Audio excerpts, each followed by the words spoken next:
नमस्कार, बहुत बहुत स्वागत करते हैं आपका लेट्स क्रैक यूपीएससी सीएससी के हिंदी माध्यम के इस प्लेटफॉर्म पे। हम लोग ब्रिटिश भारत की बात कर रहे थे। हम लगातार भारतीय इतिहास की चर्चा आपके साथ कर रहे हैं, जिसमें हमने अभी तक देखा कि कैसे जो है ब्रिटिश शासन थ्रू वॉर या कह लीजिए हस्तक्षेप की नीति अपनाकर कैसे धीरे धीरे भारत में अपना प्रसार कर रहा है। ऑब्जेक्टिव बिल्कुल क्लियर है, उद्देश्य तो एक ही है, हर हाल में अपने लाभ को मैक्सिमाइज करना, हर हाल में अपने लाभ को बढ़ाना। और इसी के लिए लगातार ब्रिटिश शासन कभी प्लासी का युद्ध कर रहा है, कभी बक्सर का युद्ध कर रहा है, आंग्ल मराठा युद्ध हुआ, इसके साथ साथ हमने देखा मैसूर का वॉर हुआ, कर्नाटक हुआ, पंजाब हुआ। अब धीरे धीरे ब्रिटिश शासन आगे की तरफ बढ़ रहा है और ये जो बढ़ने का क्रम है वो रुक नहीं रहा है। और कहीं ना कहीं इसी को इतिहासकार ब्रिटिश भारत की विस्तारवादी नीति कहते हैं। और विस्तार अब इन्होंने किस तरीके से किया, इस पे जरा हम और आप चर्चा करें। अब ऐसा भी समझिएगा कि जो ब्रिटिश भारत का विस्तार है वो तो गवर्नर जनरल के टर्म्स में देखना है, तो कैसे कैसे गवर्नर जनरल जो है अपना विस्तार कर रहे हैं, वो क्या नीति लेके आ रहे हैं, इस पे अब हम और आप बात करेंगे आज की क्लास में। क्लास की शुरुआत करें पहले कुछ इंपॉर्टेंट इन्फॉर्मेशन ले लेते हैं। देखिए, ये जो स्लाइड है ये तो मेरे बारे में है। यदि अन अकेडमी की बात करें तो प्रत्येक वर्ष 3 में से एक चयन अन अकेडमी के प्लेटफॉर्म से होते आया है।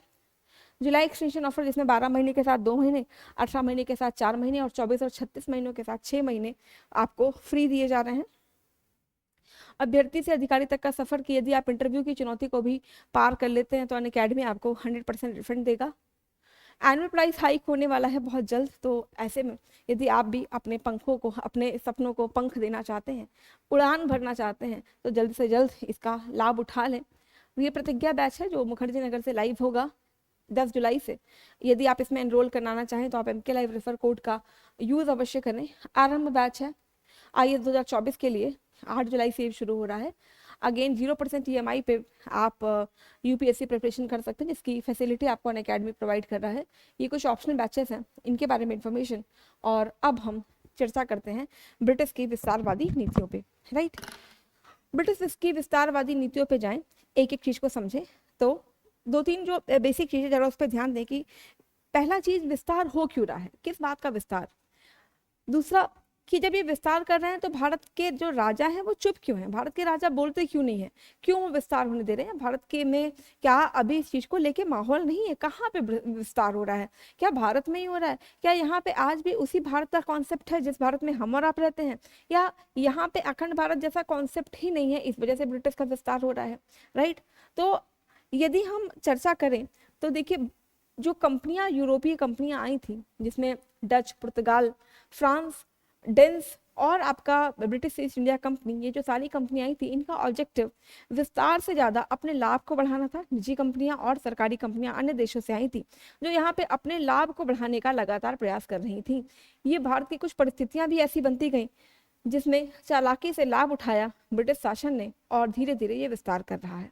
राइट, विस्तार कर क्यों रहा है, क्यों बढ़ रहा है, क्योंकि एक जब किसी कंपनी को अपना लाभ बढ़ाना है, लाभ बढ़ाना है, तो लाभ बढ़ाने में कैसे लाभ ज्यादा से ज्यादा होगा, यदि कंपनी के प्रतिस्पर्धी कम हो जाए, कंपनी के पास संसाधन बढ़ जाए।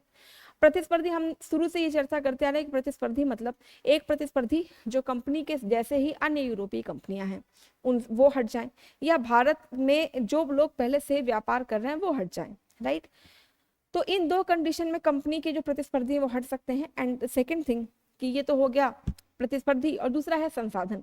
संसाधन कंपनी को कैसे मिले, सपोज करिए कंपनी को यहाँ पे कच्चा माल खरीदना है, तो ऐसी कंडीशन में जो बुलियन है वो तो ब्रिटेन से भारत की तरफ आ रहा है।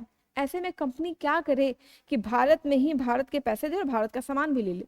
राइट, तो जैसे हमने देखा प्लासी का युद्ध किया, बक्सर में हुआ, ऐसे में कंपनी को एक नियमित रेवेन्यू का सोर्स भी मिल रहा है, पैसे मिल रहे हैं, और इतना ज़्यादा पैसा मिल रहा है कि उसी का आधार बनाकर ये कहीं ना कहीं मैसूर में, मराठे में, कर्नाटक में और इन सब जगह पे भी धीरे धीरे अपनी जीत को सुनिश्चित करते जा रहे हैं। और इस जीत की वजह से लगातार इनका जो पॉकेट है वो भी फिल हो रहा है, और पॉकेट फिल होने की वजह से ये अब धीरे धीरे कैसे विस्तार करें, तो यहाँ पे ये भी कॉन्सेप्ट आया कि जब इनके पास पैसे हो गए तो हमारे ही पैसे लेके हमारा ही सामान खरीद रहे हैं, तो दोनों लेवल पे इनका फायदा होता जा रहा है। अब इनकी भूख यहीं पे खत्म नहीं हो रहा है, या और विस्तार चाहते हैं और किसी भी तरीके से ज्यादा संसाधन को अपने कंट्रोल में लेना, अपनी संपत्ति बना लेना, ताकि इनका प्रॉफिट और ज्यादा बढ़ जाए। इसमें भारत के कल्याण की कोई भी बात नहीं है। एक एक करके समझते हैं कि ब्रिटिश की विस्तारवादी जो पॉलिसीज हैं वो क्या क्या हैं और कैसे कैसे क्रम में आगे बढ़ रही हैं। राइट, देखिए, जो पहली पॉलिसी है, इसको हम कहते हैं रिंग ऑफ फेंस की नीति, या इसी को कुछ इतिहासकार सुरक्षित घेरे की नीति भी कहते हैं। देखिए रिंग ऑफ फेंस क्या है। आपने देखा होगा कि जनरली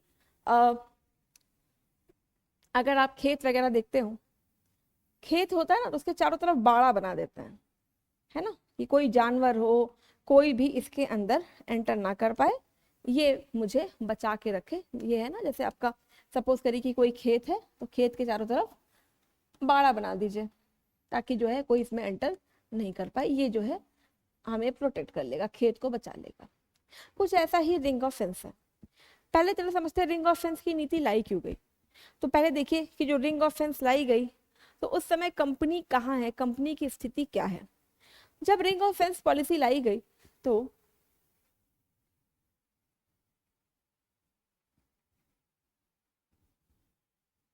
यहाँ से देखिए, जो रिंग ऑफ फेंस पॉलिसी लाई गई, ये जो गवर्नर जनरल लेके आ रहा है, इसका नाम है वॉरेन हेस्टिंग्स।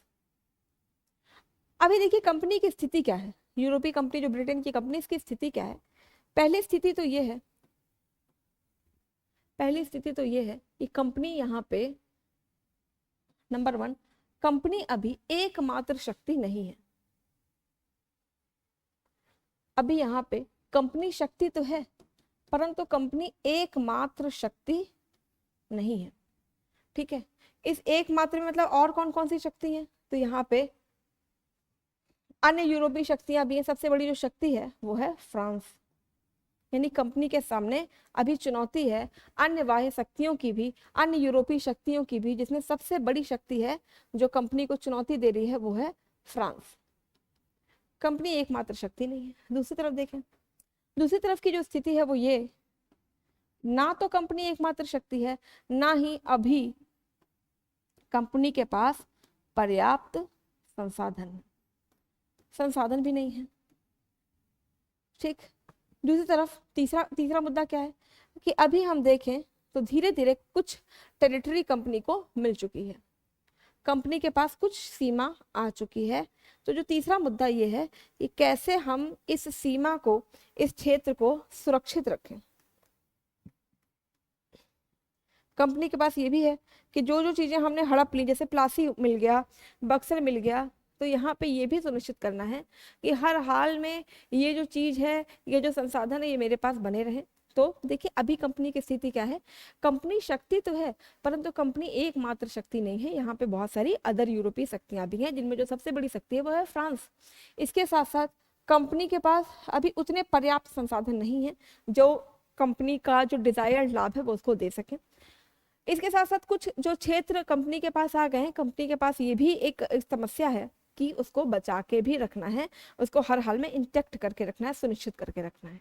ठीक, अब कंपनी क्या करे, कुछ ऐसा करे कि इसकी तीनों लाभ सुरक्षित रहें, ये तीनों लाभ बने हुए रहें। इसके लिए जो कंपनी पॉलिसी लेके आती है, इसी को हम कहते हैं रिंग ऑफ फेंस की पॉलिसी, कि कम से कम बहुत सारी शक्तियां, तो उन शक्तियों से अपने जो भी संसाधन मिले हैं, भू संसाधन, उनको बचाना, उनको प्रोटेक्ट रखना, अपने लाभ को मैक्सिमाइज करते रहना। तो इसके लिए जो पॉलिसी होती है, जो पॉलिसी कंपनी अपनाती है, इसी पॉलिसी को दरअसल रिंग ऑफ फेंस की पॉलिसी कहा जाता है। देखिए ग्राफ से समझाते हैं तो आप ज्यादा समझ पाए।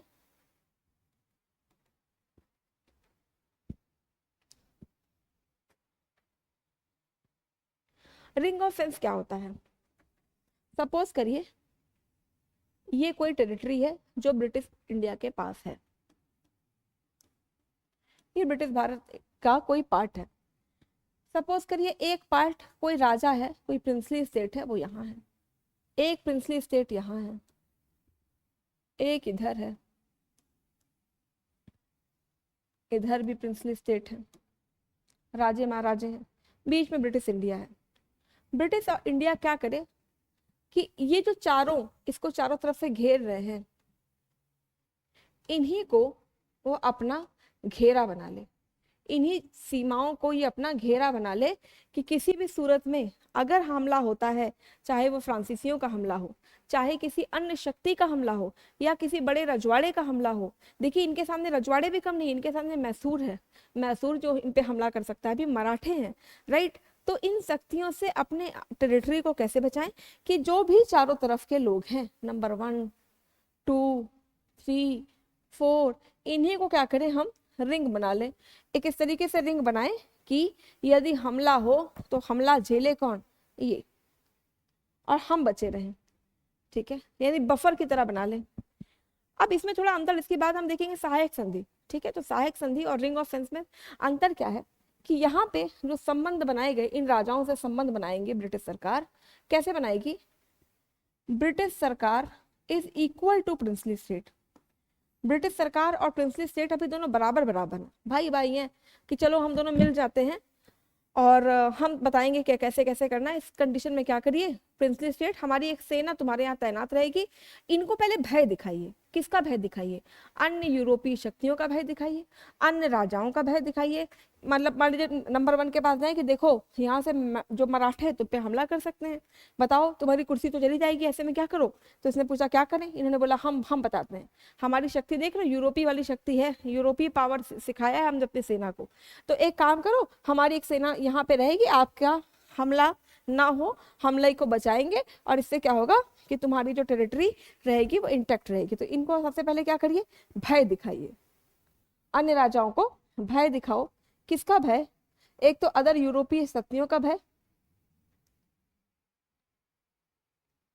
और दूसरा भय दिखाइए जो बड़े राजे हैं, राजा महाराजा हैं, उनका भय दिखाओ, ताकि इस भय के कारण ये लोग क्या करें, आपकी बात मान लें। इन्होंने यही किया, भय दिखाया। भय दिखाने के बाद क्या करेंगे, हमारी एक सेना आपके यहाँ इंस्टॉल रहेगी। अब यहाँ पे दूसरा काम, पहला तो भय दिखाना, दूसरा सेना जाएगी, जो सेना में खर्चा कौन करेगा, तो सेना में खर्चा करवाइए राजा से, वहीं के राजा से, कि जो खर्च होगा, व्यय होगा, व्यय कौन करेगा, संबंधित प्रिंसली स्टेट, ना कि ब्रिटिश सरकार। क्यों, क्योंकि ये दिखाएंगे कि खतरा तो तुम्हें है, और देखो हम तो मसीहा हैं, एकदम कितने दानी हैं, इतनी दया आ रही है कि हम तुम्हें बचा ले रहे हैं। तो दोनों चीज की, इन्हीं के खर्चे पे यहाँ पे सेना रखिए, सब कुछ करिए, ताकि अगर किसी कंडीशन में कोई फ्रांसीसी शक्ति या कोई भारत की शक्ति आपके ऊपर हमला करे, तो आपके जो संसाधन है वो सुनिश्चित बना रहना चाहिए, राइट।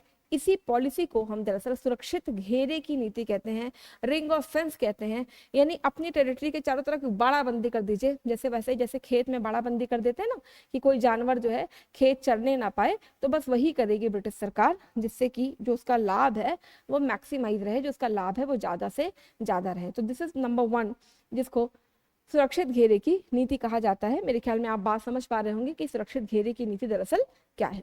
चलिए आगे बढ़ते हैं, जरा देखते हैं और क्या किया। देखिए दूसरा जो संधि है, दूसरा जो तरीका है, इसको हम कहते हैं सहायक संधि। सहायक संधि,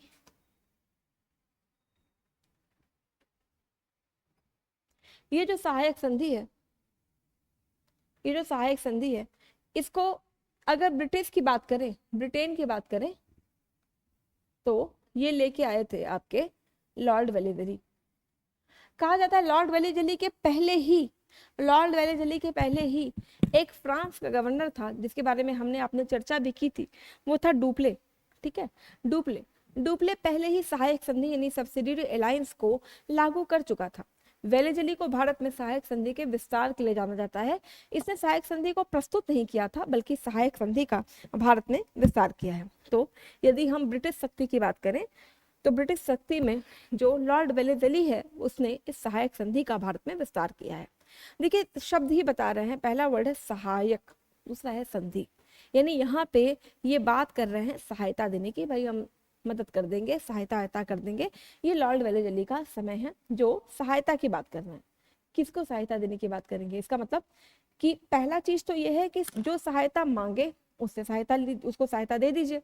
दूसरा कंडीशन ये है कि आप सामने वाले में ऐसा भय दिखा दो कि यदि तुमने हमारी सहायता नहीं ली तो तुम्हारा राज्य तो गया, तुम्हारा राज्य बर्बाद हो जाएगा, कोई ना कोई इसको लूट ले जाएगा। यानी इतना भय दिखाइए कि सामने वाली जो शक्ति है, सामने वाले जो राजा महाराजे हैं, वो खुद ब खुद आपसे सहायता ले लें, राइट। तो लॉर्ड वेलेजली जब भारत में आया, तो पहले देखते हैं उस समय भारत की स्थिति क्या है, राइट। जब ये भारत में है वेलेजली, वेलेजली जब भारत में है, तब तक देखिए 3 मैसूर युद्ध हो चुके हैं, 1 मैसूर युद्ध बचा है, 3 मैसूर युद्ध हो चुके हैं, यानी अभी भी मैसूर एक शक्ति तो है, राइट। यहाँ इन्होंने मराठे और निजाम से अपना बना के रखा है, लेकिन कहीं ना कहीं कंपनी अभी ये भी बात जानती है कि ना ही मराठे ना ही निजाम ये सब अब इस तरह के लोग हैं कि जहां इनको लाभ मिलेगा ये वहीं चले जाएंगे। कभी ये हैदर अली की तरफ जा रहे हैं, कभी टीपू की तरफ, तो हो सकता है कभी ब्रिटिश भारत मतलब ब्रिटिश सरकार की तरफ आए और कभी ना आए। यानी अभी वेलेजली को पता है कि मैसूर एक शक्ति तो है। दूसरी तरफ वेलेजली अभी ये भी जान रहे हैं कि जो टीपू सुल्तान है इसका संबंध है किससे, फ्रांस से। फ्रांस की बात करें तो फ्रांस में नेपोलियन अपने राइज पे है, राइट। यानी इन दोनों का भी संबंध बन रहा है। इसके साथ साथ वेलेजली को यह भी पता है कि केवल हम पर नहीं और भी शक्तियां भारत में आने को उतनी ही लालायित हैं, चाहे वो यूरोपीय शक्ति हो या भारत की शक्ति, राइट। मराठे अभी समाप्त नहीं हुए हैं, मराठे भी अभी बरकरार हैं। तो अब वेलेजली की अप्रोच क्या होगी कि कैसे भी करके हमें इन राजाओं के मध्य में बने रहना है, इन राजाओं की नीतियों में इंटरवीन करना है। ऐसा ना हो जाए कि टीपू सुल्तान नेपोलियन को बुला ले जाए, ऐसा ना हो जाए कि कोई और शक्ति भी नेपोलियन को बुला ले जाए। ऐसे में तो मेरा व्यापार कभी भी सुरक्षित नहीं रहेगा। तो यदि मुझे अपने व्यापार को सुरक्षित रखना है तो हर हाल में हर तरीके से शाम दाम दंड भेद कुछ भी लगा के मुझे इन राजाओं की टेरिटरी में इंटरवीन तो करना होगा। इसके 2 फायदे होंगे कि ये जो राजे महाराजे हैं, एक तो ये संबंध नहीं बना पाएंगे किसी यूरोपीय शक्ति से, और दूसरा मतलब आपस में गठजोड़ भी नहीं करें, और वेरी लास्ट कि हमारे पास और रिसोर्सेस कलेक्ट करने का स्कोप हो जाना चाहिए कि हर हाल में मैं और से ज़्यादा लाभ को कमा सकूं। इस कंडीशन में देखिए अभी अगर कंपनी की बात करें तो अब कंपनी भले एकमात्र शक्ति नहीं है, लेकिन एक शक्ति बनने की तरफ वो बहुत हद तक आगे बढ़ चुकी है। उसके पास प्लासी, बक्सर, मैसूर के 3 युद्ध में जो विजय है वो सब इंटैक्ट हो चुकी है, राइट। अब वेलेजली को लगेगा कि क्या चीज करें। तो हमने देखा था कर्नाटक युद्ध में कि जब तीसरा कर्नाटक युद्ध के पहले ही डुप्ले को बुला लिया गया था, और डुप्ले एक नीति पे भारत में काम कर रहा था। उस नीति को हम कहते हैं सहायक संधि। सहायक संधि अगर आपको याद हो तो हमने अडियार युद्ध में आपसे चर्चा की थी कि जब नवाब अनवरुद्दीन पहुंचते हैं फ्रांस सेना के पास, देखो यहाँ झगड़ा वगड़ा नहीं करना है, यहाँ पे शांति से काम करना है, तो अनवरुद्दीन को फ्रांस की कंपनी ने क्या कहा था कि जो है या डुप्ले ने ये कहा था कि एक बार हम मद्रास जीत लेंगे तो मद्रास हम आपको दे देंगे, राइट। मद्रास हम आपको दे देंगे तो तुम एक काम करो, बने रहो। कुछ यही नीति अब अपनानी है आपके वेलेजली को भी कि किसी भी तरीके से राजाओं महाराजाओं में या जो अन्य शक्तियां उनमें ये विश्वास दिलाना कि कंपनी तो तुम्हारी सहायता कर रही है, अब बदले में कंपनी अपने हितों को पूरा कर ले। इसी को कहा जाता है सब्सिडियरी अलायंस। सब्सिडियरी अगर आप इंग्लिश में देखें तो सब्सिडियरी का मतलब क्या हुआ,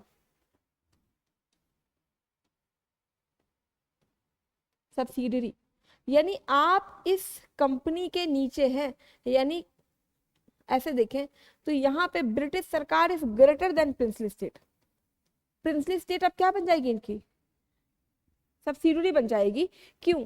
क्योंकि ब्रिटिश सरकार प्रिंसली को हेल्प कर रहे हैं, यानी ये तो बड़प्पन है ब्रिटिश सरकार का कि वो हेल्प कर रहे हैं। तो बट ऑब्वियस सी बात है कि जहां रिंग ऑफ फेंस में ये दोनों बराबर बराबर थे, इस तरीके का संबंध था। वहीं अगर सहायक संधि में देखें तो संबंध कुछ ऐसा है जहां ब्रिटिश सरकार बड़ा होगा प्रिंसली स्टेट के, बड़ा होगा तो बट ऑब्वियस सी बात है कि जो बड़ा आदमी कहेगा वो आपको मानना पड़ेगा। तो प्रिंसली स्टेट में ये बाध्यकारी हो जाएगा कि एक बार आपने सहायक संधि मान ली तो आपको वही करना होगा जो ब्रिटिश सरकार कह रही है। और क्यों माने फिर प्रिंसली स्टेट, तो उसके लिए वेलेजली बोलेंगे भय दिखाओ, डर दिखाओ इनको कि देखो आपस में ही लड़ाओ। वही जो उनकी नीति थी ना, डिवाइड एंड रूल, आपस में लड़ाओ इनको, किसी और राजा का भय दिखाइए कि ये तो तुम्हें लूट ले जाएंगे। और उस कंडीशन में सहायक संधि के नाम पे आप इनको बरगला ले जाइए, बहका ले जाइए और फिर अपने हिसाब से भारत में रूल करिए।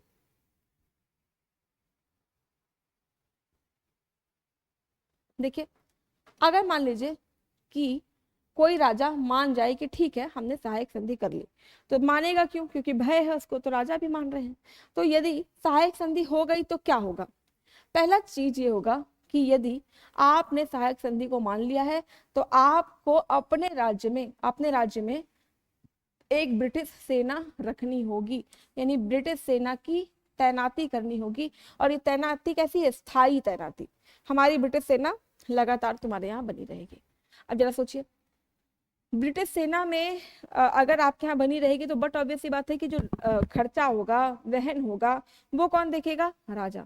राजा जो वहां के संबंधित राजा होंगे, उन्हीं की जिम्मेदारी होगी कि इस सेना को खाना वाना, रसद, सारे जो ट्रेनिंग के खर्चे हैं वो सब ये राजा साहब उठाएं। ये इसमें वेली दिल्ली की कोई जिम्मेदारी नहीं है। ठीक, यानी अगर आपने सहायक संधि जो है सिग्नेचर कर ली, हस्ताक्षरित कर दी, तो नंबर 1 जो ब्रिटिश सेना है वो आपके यहाँ डिप्लॉय हो जाएगी।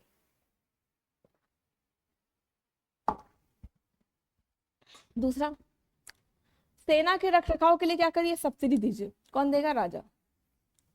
फिर अब कैसे तुम काम करोगे? तुम्हें गाइडेंस की भी तो जरूरत होगी, कैसे करें कैसे ना करें।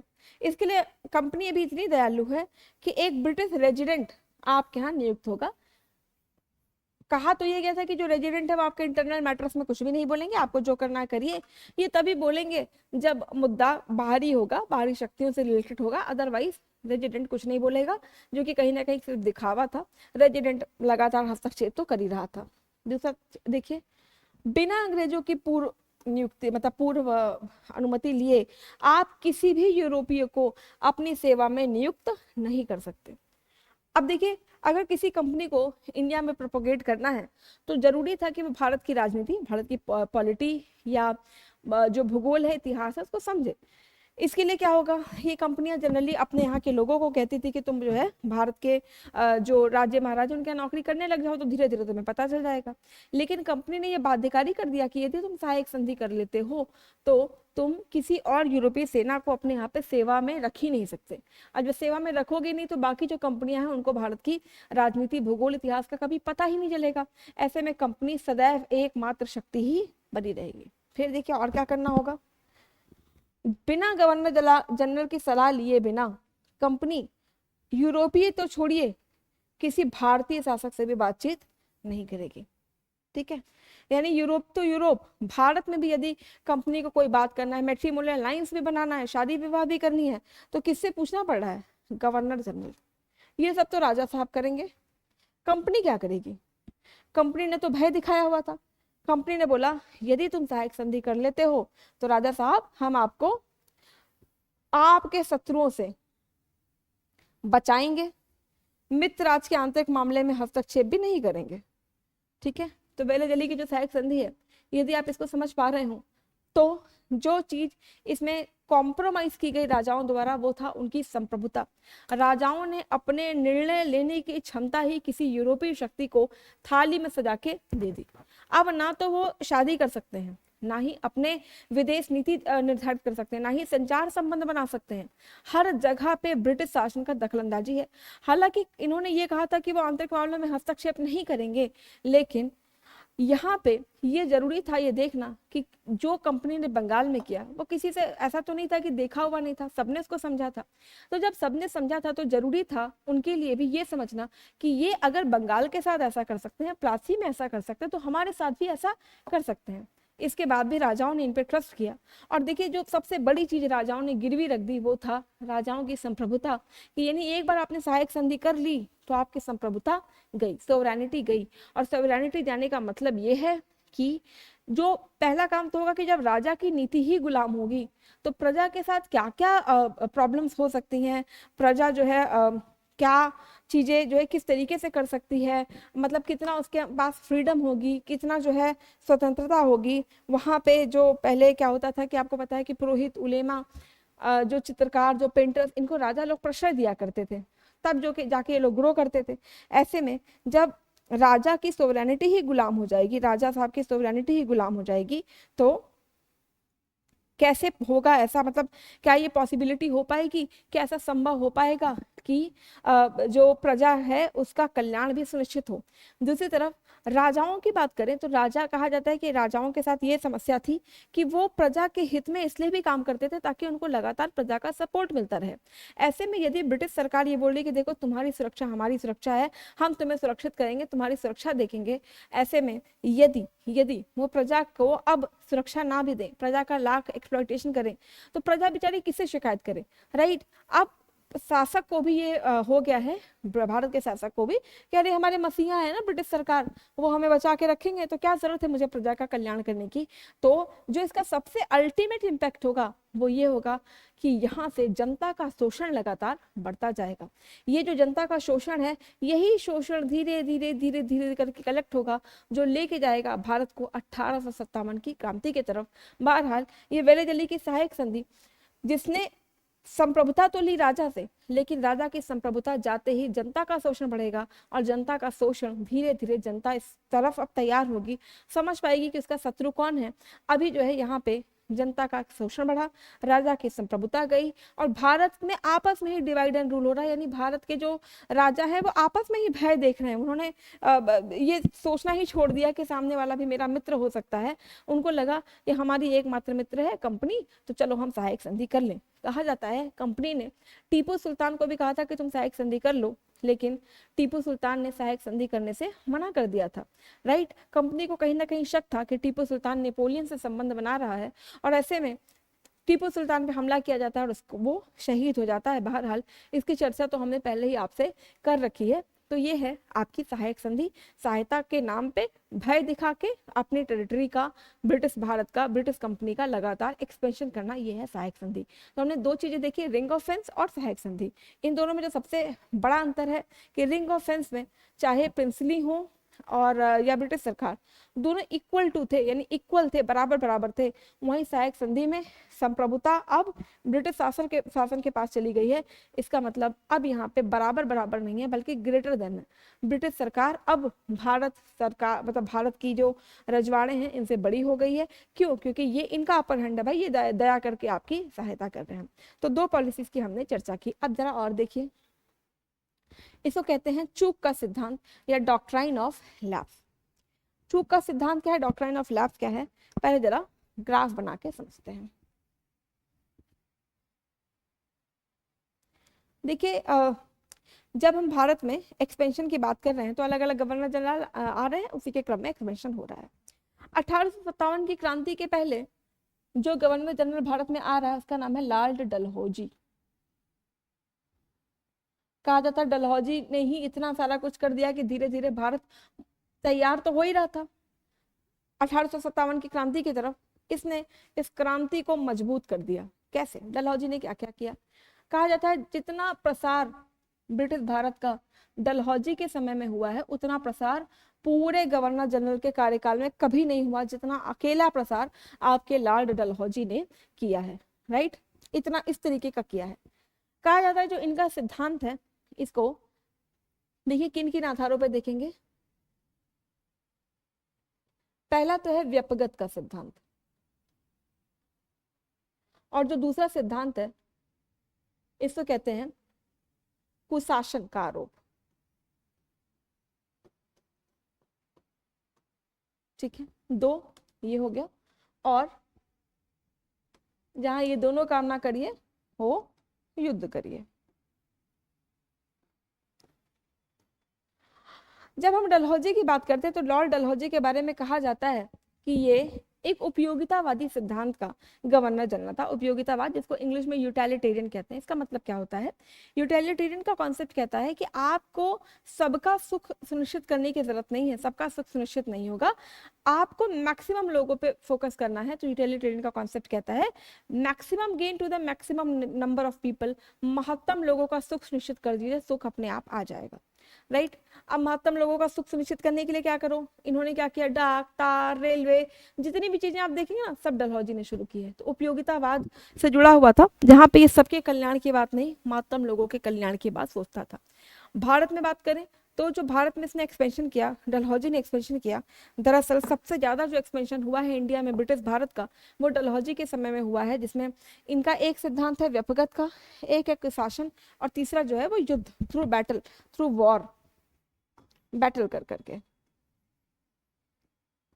एक एक को जरा समझते हैं कि क्या है।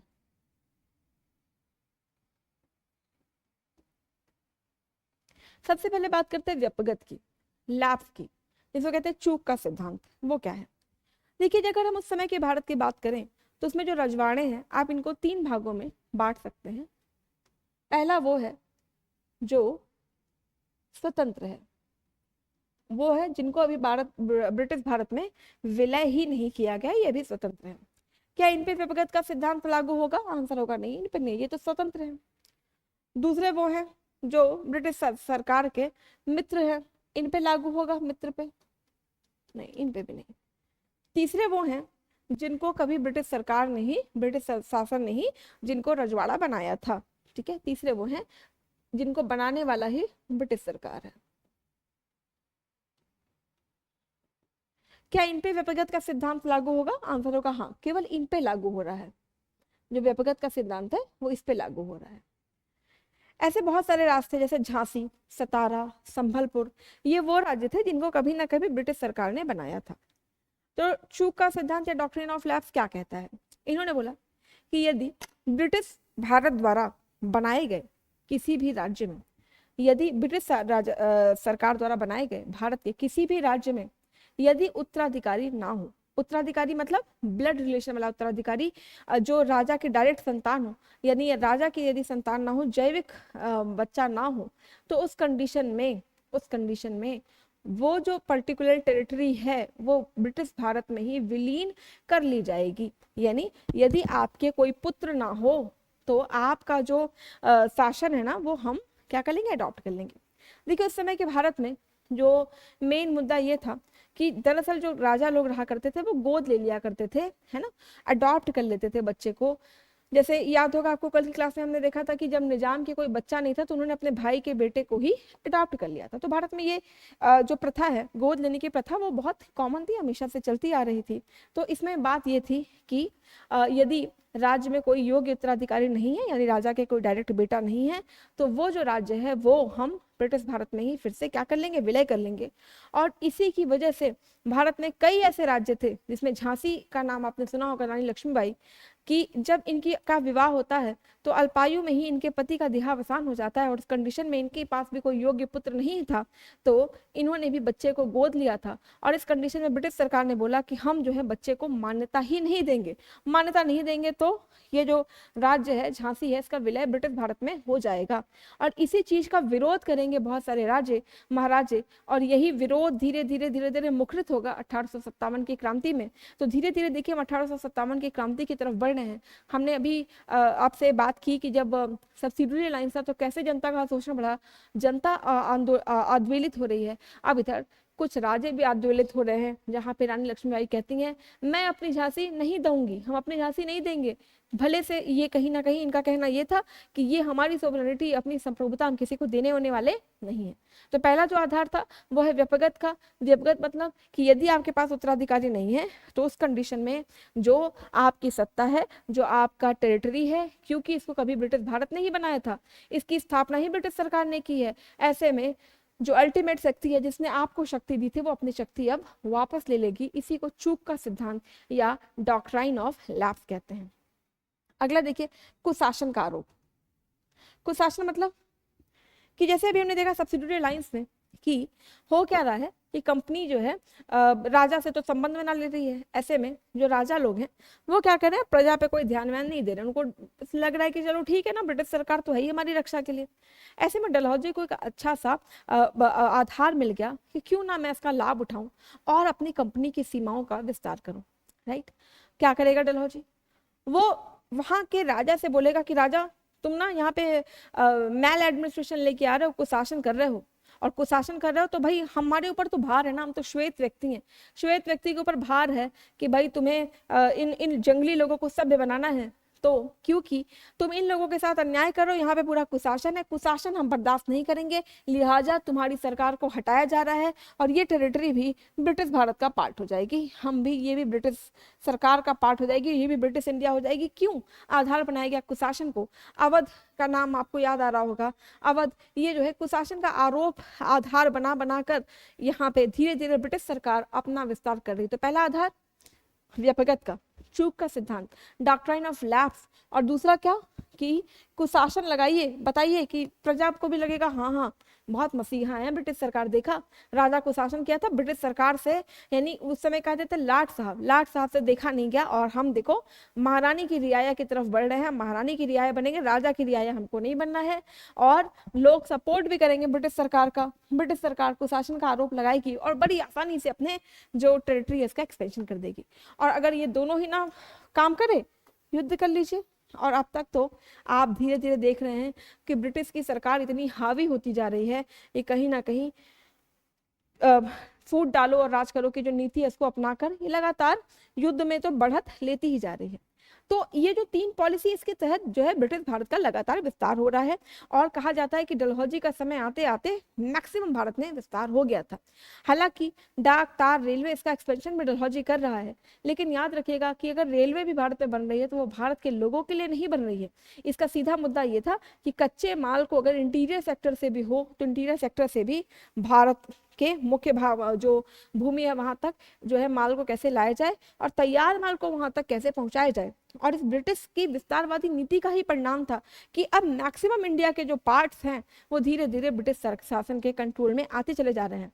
ब्रिटिश सरकार का लाभ इस हद तक बढ़ गया है, इस हद तक बढ़ गया है कि अब सामान को खरीदने के लिए भी वो भारत के ही पैसे भारत में ही लगा रहे हैं। यानी अपनी तरफ से इनके यहाँ से जो बुलियन का प्रवाह भारत की तरफ था वो बुलियन का प्रवाह भारत से यूरोप की तरफ हो रहा है। यानी इतने पैसे ले रहे हैं कि इंडिया का कच्चा माल भी फ्री हो रहा है, इंडिया से ही पैसे लेके युद्ध भी कर रहे हैं, इंडिया से ही माल लेके पैसे लेके अपनी जो व्यापार इसको भी बढ़ावा दे रहे हैं। यानी धीरे धीरे धीरे धीरे कंपनी अब अभी तक एक आर्थिक शक्ति बनने का प्रयास कर रही थी, अब यही कंपनी एक राजनीतिक साम्राज्यवाद की तरफ बढ़ रही है। इसको कहते हैं कि फाइनेंशियल इंपीरियलिज्म से पॉलिटिकल इंपीरियलिज्म की तरफ इंडिया का एक्सपेंशन हो रहा है। सेकंड चीज अगर हमने देखा इसमें जो खास बात कि जब लगातार कंपनी इधर बढ़ रही है तो अब धीरे धीरे धीरे धीरे भारत में भी थोड़े थोड़े विरोध के स्वर हो रहे हैं। और कहा जाता है कि डलहौजी के बाद, डलहौजी के मतलब शासनकाल के बाद फिर ब्रिटिश भारत ने अपना एक्सपेंशन नहीं किया, विस्तार नहीं किया, और विस्तार यहीं पे रुक गया। उसके पीछे का बड़ा कारण इतिहासकार 1857 की क्रांति को मानते हैं कि इस वजह से इसका जो है फर्दर विस्तार नहीं हुआ।